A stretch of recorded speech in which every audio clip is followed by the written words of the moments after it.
然後咧線身啦，線身最犀利啦，線身係嚟自日本嘅 Acoustic Revive， 即係佢咧係而家係喺日本嚟講啦，佢嘅導體咧係最高規格嘅 Triple C 3.5 mm² 嘅線芯啦，好粗嘅其實個線芯，睇下好粗。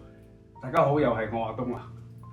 咁咧好耐之前啦，好多人都話：喂，你條線咁樣嘅喎，你原裝跟機嗰條 high level 線咧咁樣嘅。咁好多人都話：有冇得換㗎？咁廠出咗一條咧叫Blue Bass Line 咁樣嘅，你可以升級嗰條。但係咧，我想大家更加好，所以咧我特別同 Lab Cable， 相信大家都有聽過一間公司叫 Lab Cable 香港，好犀利嘅佢哋做線。咁咧我訂製咗一條線咧係專係俾 Well 用嘅。遲啲如果你哋買 Well 嘅時候咧，可以喺我公司配埋嘅。咁呢條線係咩料咧？一個比原廠跟嚟嗰條線啦，當然係跟嚟嗰條啦，會好少少嘅 Neutral 嘅 speaker 頭啦。然後咧三條線紅黃黑呢三條都係用咗 Cardus 嘅道路白金 Rhodium 嘅叉，呢啲叉咧係買一對都要成200蚊嘅，一對要200蚊嘅 ，OK。然後咧。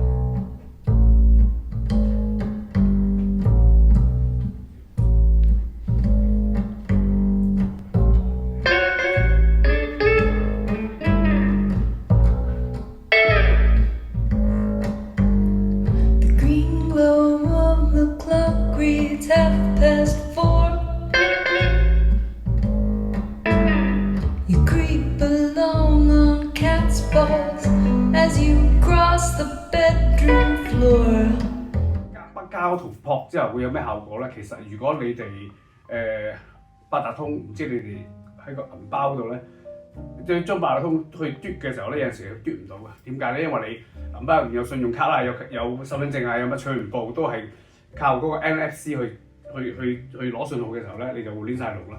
但係如果你加咗一個銅撲喺個銀包度擋住個八達通之後咧，即係我俾大家睇下，我自己有做，加一張銅撲去擋住個八達通啦，咁跟住咧佢就嘟唔到其他嘢啦，你去入嘟八達通咧就會好暢順噶啦。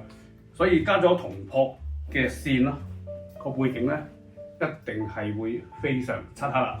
咁完全會隔晒所有嘅 RF 啦。而喺銅箔嘅出邊咧，即係你平時大家見到面嗰陣線嗰陣面嗰陣膠咧，好多都係用一般嘅 PVC。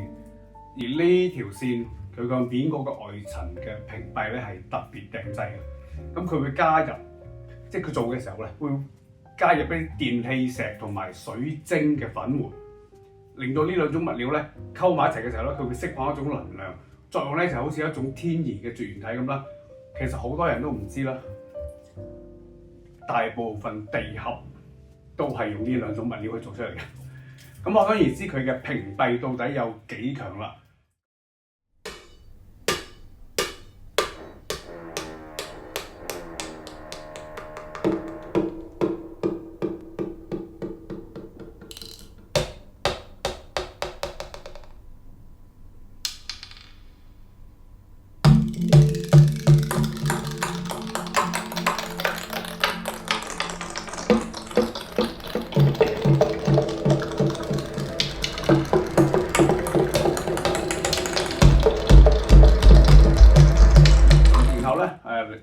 而家睇下黑色呢一層啊，好多線嘅尼龍網咧都係要嚟做裝飾嘅啫。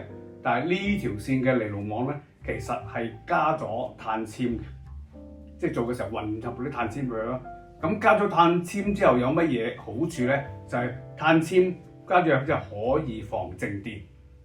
咁由呢個外層嘅黑膠尼龍網至到屏蔽，至到填充物，至到線嘅表現，呢條線簡直嗰個屏蔽係強過金鐘罩。好啦，最後啦，我講咗嗰條線咁多好處之後，我會想同大家講，買一隻 woofer， 邊個型號都好，任何嘅型號，你可以嗱呢條線咧本身係賣3980蚊，3米長，3980蚊。